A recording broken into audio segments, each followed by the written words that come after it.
Imagine a place so harsh, so unforgiving that people didn't even call it a desert. They called it the Sea of Death. That was China's Kubuqi Desert. Every year, 500,000 acres of fertile land were swallowed by sand. Villages disappeared. Farmers abandoned their homes. Life was simply losing. And the worst part? The desert wasn't stopping. It was growing. Governments tried. Billions were invested. Trees were planted. Sand control stations were built. But nothing worked. The desert kept winning. Then one man stepped forward, Wang Wenbiao, with an idea so unusual that everyone laughed at him.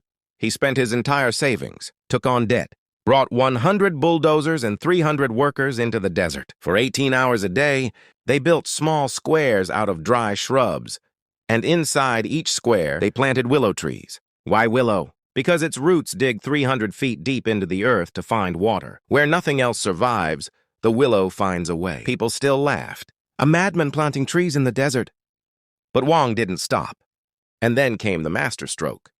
To keep the trees healthy, branches needed regular pruning, an impossible task across such a massive desert.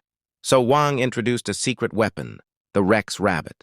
These rabbits naturally eat the tender new branches of willow, trees, perfectly pruning them without any human effort.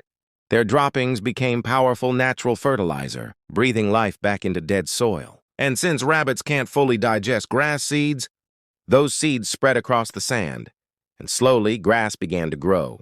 A cycle was born. Nature and animals working together. The sand began to settle. The desert began to breathe. Within a few years, the Sea of Death started turning green, but Wang went even further.